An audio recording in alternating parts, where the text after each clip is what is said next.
je crois que la majorité des joueurs jouent efficacement et sans risque. D'après ce que j'ai pu saisir, parce que comme je vous l'ai dit, je n'y ai pas joué, j'ai testé, hein, mais j'ai pas vraiment apprécié. Disons, j'aime bien d'autres types de jeux. Je crois que souvent, il y a ce qu'on appelle ces fameuses instances le soir, qui sont les choses sûrement les plus fortes à vivre. Cette sorte d'aventure partagée, où chacun a sa place, une stratégie de combat ensemble. Et je dirais que il est tout à fait possible de jouer donc 3-4 nuits par semaine.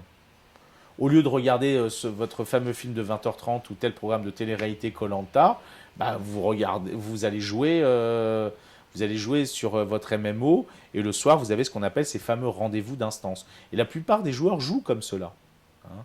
Maintenant, c'est vrai que, et euh, c'est une des raisons pour lesquelles il y a eu dernièrement un procès contre World of Warcraft aux États-Unis, où ils ont reproché au jeu d'être quelque part chiant, puisque la plupart du temps, on passe son temps à courir d'un endroit à l'autre, avec des quêtes de moins en moins excitantes. Donc il y a une sorte d'appauvrissement.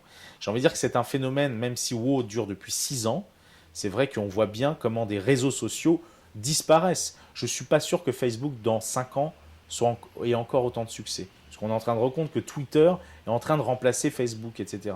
Donc on voit bien qu'il y a une sorte de rollover de toute forme de jeu. Ça fait 1 an que je travaille moi-même sur ce qu'on appelle même plus des MMORPG, ce qu'on appelle des social playgrounds, qui est un jeu français qui va sortir donc c'est Nicolas Gaume, Mimesis République, c'est donc voilà, qui va sortir bientôt, qui s'appelait Black Mamba, qui est un truc complètement délirant où les ados, c'est quand même destiné aux ados, pouvoir jouer avec des images. Donc, voilà, on est dans, je crois que voilà, on en est. Il faut bien comprendre que dans le domaine du jeu vidéo, pour certains, on en est à la préhistoire, c'est-à-dire qu'il y a encore tout à inventer. Il y a encore beaucoup de choses à imaginer. Donc, pour répondre simplement à votre question, j'ai envie de dire que c'est un peu comme pour pour la nourriture, par exemple. Il y a des personnes qui sont gourmets et d'autres qui sont gourmandes. Donc, ça veut dire que peut-être qu'il est possible de jouer à ces jeux de manière raisonnable. Après, on peut avoir des moments excessifs, hein, mais après, le grand risque, c'est vrai, ça reste quand même la question de la dépendance, parce qu'à partir de ce moment-là, vous n'êtes plus vraiment dans le plaisir. Vous êtes dans un fonctionnement en boucle.